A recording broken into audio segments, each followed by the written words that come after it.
Hey folks, welcome to the show. In an effort to make these reviews hopefully shorter, I can talk for a long time. I'm not going to go over every event of the game, or I didn't originally, but I'm not going to go over each goal or each penalty. I put the stats up there for you to read if you'd like. I'm just going to talk about my thoughts on the game, on going forward, and my 3-star choices. This is not only to make these videos shorter, but also because I have less time in the day now. There might even be reviews where I don't have the background stats. Hopefully I do. It's just what I can do. Anyways, how did the game go? Well, if you watch the game and ignore the scoreboard, you're probably going to guess the Oilers won 5-0, maybe 6-1.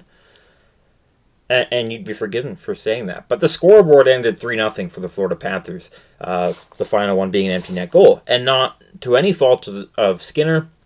Well, maybe a little fault, but not really. At the end of the day, it was Sergei Bobrovsky. We can talk about Nurse and Ceci, and I will. In fact, a lot of people are, about how they should be broken up because they were terrible against Vancouver. They were terrible against Dallas.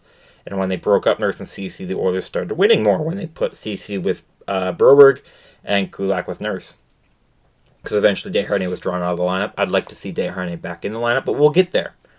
So why did they put them back together? Well, one is because you're not going to put Nurse and Ceci with either Bouchard or Ekholm because those two together are amazing. And Broberg and Kulak could be a really good line, and I thought they were tonight. They weren't great, but I thought they were both pretty good. And looking at a lot of the stats for Nurse and Ceci, you'd think they were both pretty good. They were both great on the penalty kill. They both hit a lot, got a lot of blocks. Their analytics were actually pretty good too. And then you look at the -2, and you're like, well, plus minus is overrated. But then you think about how they became -2. And you really can't excuse the Nurse-Ceci pairing. It gets very difficult at that point. And you even think about having Ceci scratched because Florida's 2 goals, they're very hard to blame on Skinner. Even though Skinner ended with a save percentage below 900 and a negative expected goals saved per money puck, you really, it's very difficult to blame Skinner. And both goals, Nurse and Ceci, or at least one of them, were out of position and allowing a Florida Panther, whether it was Verhaeghe or Rodriguez, to have a wide open chance and, bury it.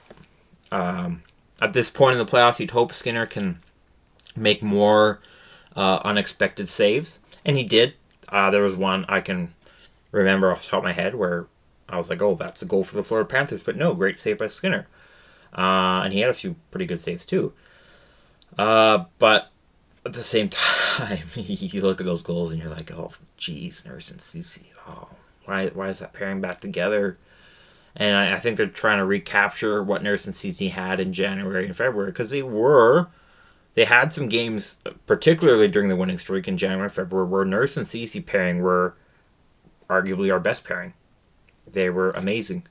But that's been a while. It's evidently not going to work against Florida, even though they actually had pretty good numbers. Better numbers tonight than they had against Dallas or Vancouver. And then you think about the -2, which again, plus minus is overrated, but you think about how the -2 happened and how the only 2 goals, besides the empty netter, that happened were because of Nurse and Ceci. But if Nurse and Ceci played an amazing game, let's say they were an amazing duo, let's say they were the best pairing of both teams, the Panthers would have won 1-0 because somebody on their team was going to score. Somebody on our team wasn't. That's just how Sergei Bobrovsky was playing. There were a ton of great chances despite only having 32 shots on goal. That's a pretty good amount. They had an expected goals per money puck of 5.61. That's insane. That's absolutely insane. You don't usually see, more often than not, you see the team's expected goals be below 3. The Oilers were at, again, 5.61. That's absurd. The Oilers' offense tore apart one of the best defenses in the league of the Florida Panthers. And it didn't matter because Sergei Bobrovsky. The Oilers' first power play was pretty crappy, but the Oilers' second and third power plays were really, really good. But it didn't matter because of Sergei Bobrovsky. All four lines of the Oilers had some great opportunities and played really good. The fourth line had a couple really good opportunities. The third line had a breakaway with Adam Henrique. Draisaitl and McDavid are, of course, on their respective lines, always creating opportunities. But it didn't matter because Sergei Bobrovsky. I talked about how in my preview that I believe Sergei Bobrovsky, if the Florida Panthers are to win a game and the Cup as a whole, Sergei Bobrovsky will have to be the best he's been in the playoffs because the Oilers' offense is better than any of the offenses Florida faced. With all due respect to Tampa and the Rangers and I guess Boston. Boston's offense isn't really out there. But, all due respect to those three NHL teams, playoff NHL teams, the Oilers' offense is just brutally efficient, brutally good. And they destroyed Florida's defense. But it didn't matter because Sergei Bobrovsky. Up to this point in the playoffs, Sergei Bobrovsky hasn't really been needed to be elite. He had a really good shutout against the Rangers in Game 1, but it was kind of a team effort shutout, though Bobrovsky was still very good, not taking away from the shutout. The defense had a really good game too. Defense was dreadful today.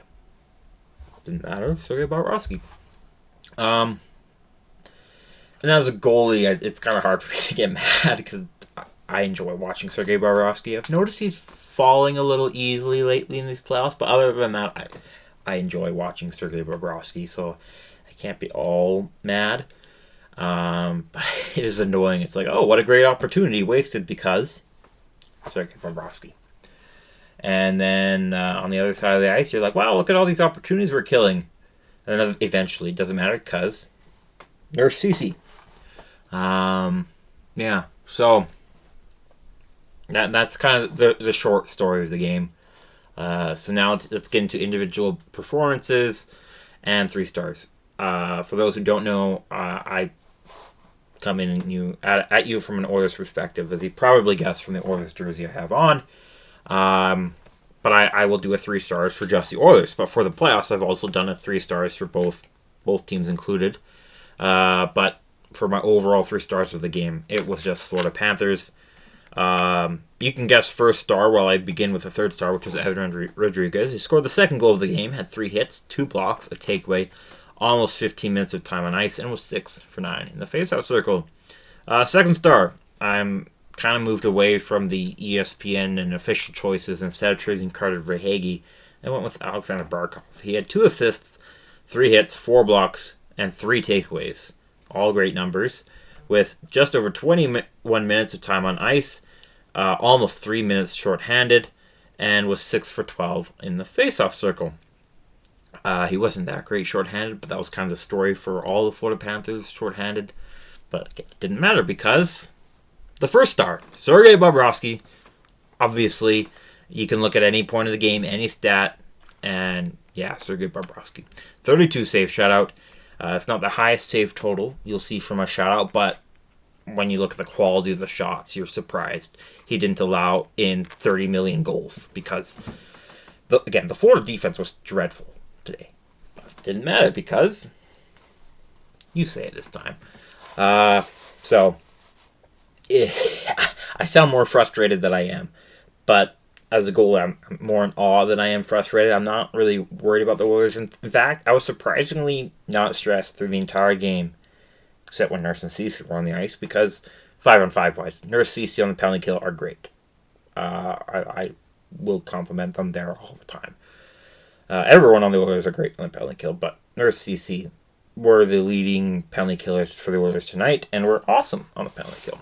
That's why they keep in the lineup. And for Ceci specifically, you look at all the guys who are as physical or more physical than Ceci, they probably have a lot of penalty minutes. Ceci doesn't. He is actually very disciplined, especially for the type of style he plays.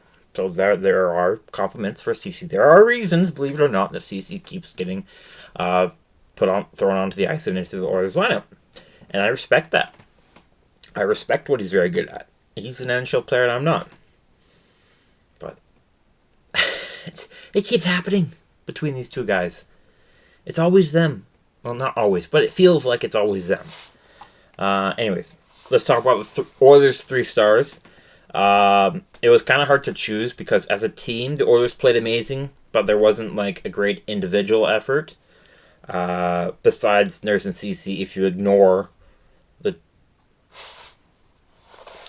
Philip Broberg was my third star for the Oilers. He had 2 blocks, almost 18 minutes of time on ice, which I believe is a career high for him, if you include both regular season and playoffs, but I don't know that for sure. He also had nearly 2 minutes of penalty kill time, and I thought he looked really good in that. Second star was Adam Henrique. He was very ugly in the face-off circle with 4 for 15. I had to get that out of the way, but for the most part, he was really good. He had a breakaway opportunity, which I think he handled well, but it didn't matter because Adam Henrique had 7 hits, 2 blocks, only 12 minutes and 21 minutes time on ice, but that didn't include 1 minute and 22 seconds shorthanded, which he was very good at. First star was Evan Bouchard. It's very hard to have a Fenwick 4 percentage above 70% when you're playing 20 minutes time on ice. But Bouchard did have a Fenwick 4 percentage above 70% in 27 minutes of time on ice. He was very good. And yes, you can talk about, well, he's deployed with Ekholm and these guys, but still, he was amazing. You watch him, you see all the little things. He just keeps getting, throughout the year, he just keeps getting better and better and smarter and smarter. But unfortunately, he didn't have much to show for it. He had 1 hit and 4 shots on goal. He had a lot of shots that were blocked. Again, not much to show for it, though. But he had a really good game. And as did the Oilers, for the most part, but it didn't matter because Sergei Bobrovsky. Anyways, that's it for me. Thank you for watching the video. Forgot I wanted to talk about lineup changes because whenever the Oilers lose in Edmonton, the world is ending and we got to think about how to fix this because we're all smarter than the GM and the coach. That's just how we act. I want to bring up this point. I saw someone say, I want to see Desharnais and Gagner thrown in. I want to start with Gagner because it's shorter. I'm not against putting Sam Gagner in there. When you look at the video that the Oilers posted of all the families talking, I think Gagner can be a game changer. But I understand if he's not thrown in because all 12 forwards were fine. All 4 lines were good and produced chances. It's just Sergei Bobrovsky. So I'd like to see, unless the Oilers dominate on the scoreboard too in Game 2, I'd like to see Sam Gagner thrown in at home. I think he'll be better at home than on the road. That's just me guessing. As for Desharnais, yes, I love watching Desharnais. I'd love to see him go in there. You look at what CC brings to the table, and Desharnais can do all of that. Except Desharnais is not as disciplined, but he can. If you bring out CC, Desharnais will be a great penalty killer if he's not in the box himself. He's not as fast, so his 5-on-5 isn't that great, but neither is CC's. His transition game is dreadful. So that I would like to see Desharnais drawn in. I think it's more likely that Broberg is pulled out instead of CC, but who knows? We'll see. I think most people, if not everyone, including myself, would rather see Desharnais instead of CC. I don't really care between Kulak and Desharnais on who's with Nurse and Broberg. It could be Nurse and Broberg with Desharnais and Kulak. I don't think that'll be the case, but who knows? I don't think the Oilers will make drastic changes because they played a really good game that they should be confident in, and they still are, I think. But we'll see if Paul Maurice and the Florida Panthers make adjustments. Maybe they want to try this again and see if they can win it like this again in Game 2. Vancouver did play a very retreating style of hockey against the Oilers and won 3 games against them, which is more than the Kings or the Dallas Stars could.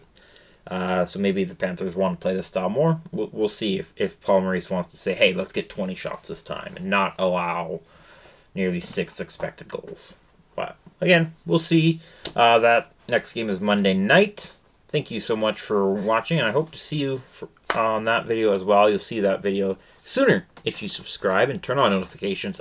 I'd really appreciate that. But for now, you can also like the video. I'd love that as well. And I'd love to hear your thoughts in the comments section below. That's it for me. Have a great night.